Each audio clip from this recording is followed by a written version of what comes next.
Hi everyone, I'm IRL. We are going to talk to Yomo and Owl. Well, hi everyone. AlgoTheOwl, or you can just call me Owl. And I am a creator on Algorand. I got 3 projects running, and I have a community manager called Yomo. That's a good way to introduce yourself in NFT land. Hi, I'm Yomo. You can call me Moses, whatever you want to call me. A little bit above 30. And I've been in this space since, June of last year. And it's funny how it all started, because it all started from the early bird making a hockey bet with me for $50. And then when I lost the bet, he just told me to buy Algorand instead. And that's how we're all here, or at least me and Hurley still probably, because just that friendship has really made this so much fun. And then I've met people like AlgoTheOwl and so many other folks like you and all that. So. Owl, I know you've got 3 generations, but the original generation, right? The Pixel Owls. They celebrated 1 year. Happy birthday. Thank you so much. I was totally surprised. I don't even remember what happened. Yeah, thank you so much. Gen 1 sold out. Gen 2 is sold out. And that is the Parliament of the Owls, right? Correct. Something I didn't and haven't heard a lot of talk about, but is one of my favorite things about Parliament of the Owls is all the customs, which I have gotten gypped on so far, winning. But all of the custom owls, I love custom pieces. I think there's nothing that connects you closer to community than working on custom pieces for the Algo fam. But what I also really love is that I get access to the whole app for being a Parliament of the AOL holder. The whole app is a mental health wellness daily check-in app that the project SOLmates creator created. Can you talk a little bit how you struck that up for your holders? And is that just for Parliament members, or is that for any AOL? Yeah. Have you used it yet? I do. I use it. Not every day. I'm non-committal. But I check in like at least 3 times a week on the whole app. I gotta say, it's partly because I think Keith, was it, from SOLmates? Yeah. Yeah, he's one really sweet guy. I think he just wants to support the community, and so I was able to talk with him and get him to accept owls as part of the bonus when it comes to using the whole app. It should work with all owls, the Gen 2 owls, and it should also work for the Gen 1s. You've got Gen 3 live now, the Baby Hoot group. You guys have some of the best infographics. It can be hard to find information and hard to visualize when people are trying to explain what they're doing, and especially the burn to mint. Run VMC is working on your burn to mint. Run VMC he's a dev on Algorand, and he has 2 platforms. There is the Algo NFTs.art, which is the minting platform for creators if they want to do mass minting generative work. Definitely the go-to place. Low cost, really efficient. Now, the burn to mint is actually on his other platform called GIF Economy, but he's building more different drop styles into it, which includes burn to mint. We'll go IRL talk. You take 10 algo, you take a baby hoot that maybe you're not a huge fan of, or maybe you just want to test your luck and see if you get one of your favorite traits, whatever it may be. So it's going to be 10 algos, 15 hoot as of right now. Then of course you need that poor baby hoot that you're going to burn. But outside of that, it's just running a couple commands, signing a transaction, and you move along with your day. So it's a relatively quick process. Everyone that's went through it has had tremendous things to say about it in terms of just like the user experience. And being it smooth, so we're really excited for it to be like fully released out to the public. So what I'm going to do with Burn to Mint is take my balding hoots and burn them into hopefully non-balding hoots, and that's the fun part about it. Everyone that shows me that you burn the balding trait, I'll give you a virtual high five. What? Why? What trait? The balding trait.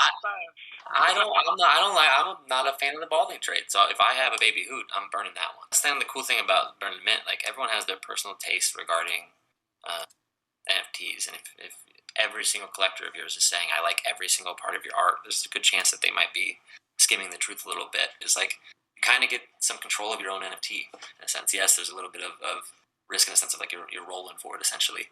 You don't know what you're going to get, but it still is kind of cool to have that power to be like, you know what, I don't want this NFT, I want to try something else. That's kind of cool. I was just going to say, I hope you get another balding trait once you burn it. Instant karma. It's destined. It's destined. I want to point out that new trait variants could come in the future for baby Hoot groups. I'm also working with Run to build out a customizable, I guess you can say, burn to mint. So that will eventually require more than one baby Hoot. You'd be able to burn 2 Hoots instead of 1 to, essentially get to select, maybe your favorite trait to bring over. So there's a couple ways to get Hoot. I always just want to go on record and say our token is 100% a community utility token, has no monetary value, and if there ever comes to a case where there's monetary value in there, there is clawback and freeze enabled to prevent that. Good deal. You got Hoot drops. Good idea. You earn between 3 and 12 Hoot a week, depending on what you own. When we're looking at like the different ways of distribution, you have, like you said, the Monday drops or the Monday Hoot drops as well. You've got the tip bot in the Discord as well, right? You can tip Hoot and shrimp inside the Owl Discord. I don't think it's working. I haven't gotten any tips. Oh, it's broken. Yomo, look into that. And you can go and use those Monday Hoot drops on our raffle site, which many people in the algo space, at least in the NFT space, are probably familiar with the raffles by now. There's a few projects with them. So what you can do is essentially go enter yourself in trying to win some NFTs with that Hoot. Of course, the burn to mint that you can spend your Hoot on as well. And then we're going to be building in consumables into the game that we've just released as well. So we hope to be able to utilize Hoot there as well. You guys launched Among AlgoOwls.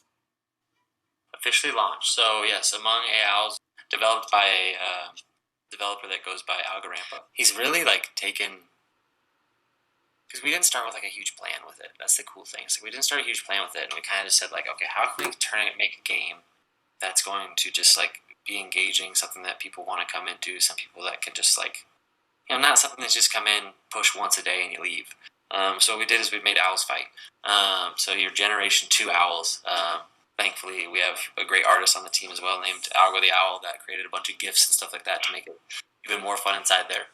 But essentially, you have a battle royale in there where you can, and the reason it's called Among Owls is a play off of Among Us, because you can take your owl and it can randomly attack anyone on the board. Or if you want, you can sneakily target a specific person or a specific owl there. When we hosted our first event, the top 2 prizes were really good. All of a sudden, you started to see those top 2 individuals start to fall off and die right away in the game, and start saying who's targeted me, because they're all ethereal messages, so you can't see them. So it's a really kind of fun aspect of the game where you can essentially, we did it so if you want, you can kind of create little teams in there when we host events. Say, hey, we're going to go kill you. Everyone kills Yomo. So, you don't need an alliance for that. But, that's kind of the idea behind it, is just having a little bit of spontaneity to it.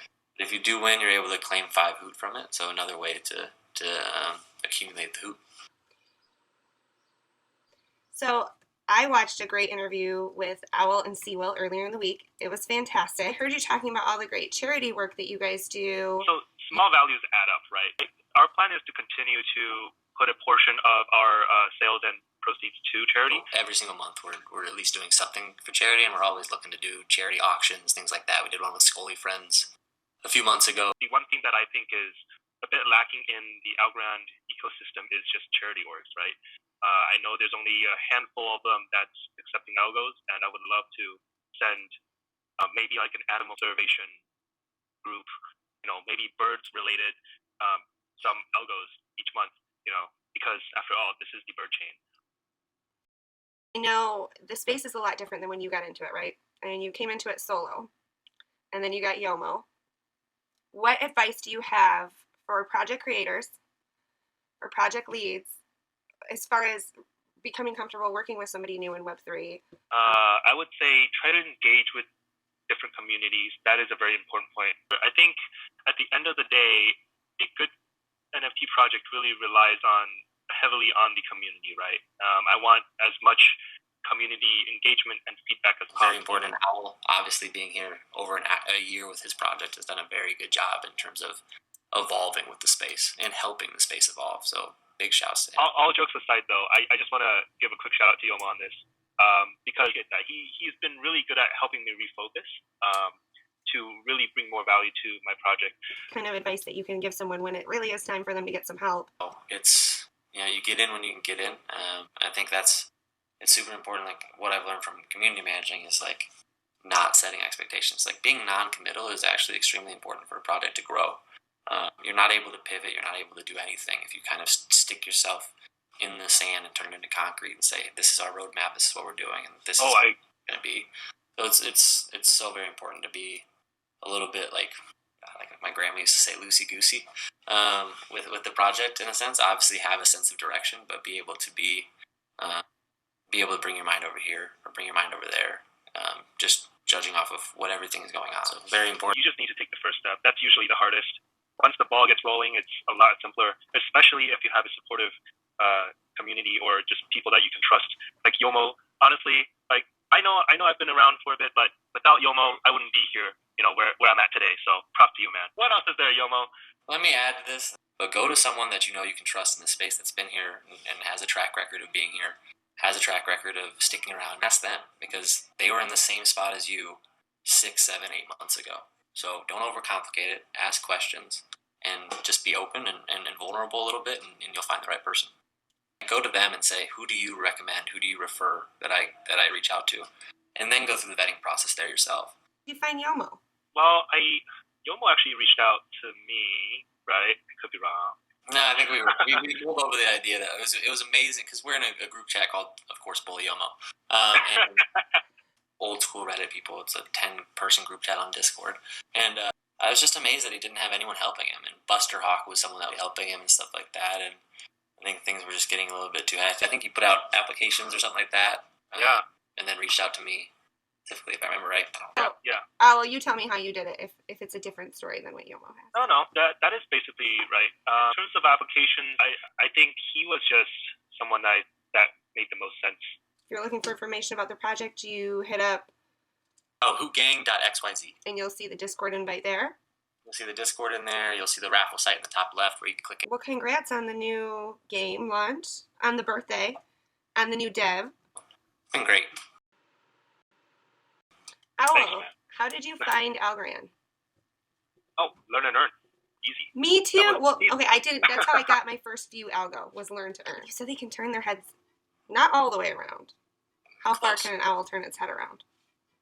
270, if I recall correctly. Yeah, people sometimes think it could turn all the way, but it's like 270 degrees, I believe. Yeah. And they eat skunks. I've learned a lot being in the group, in the Discord. I'm being enriched. There's a type of owl that eats skunks, right? Yeah.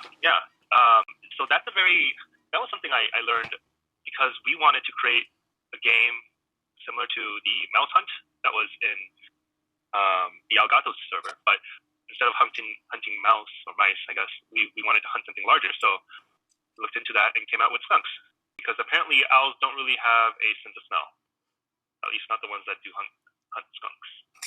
I guess they wouldn't. That's why they all like Yomo. They don't have to smell him, right? Gosh, I'm saying baby Hoot a lot. Well, good luck. I appreciate y'all.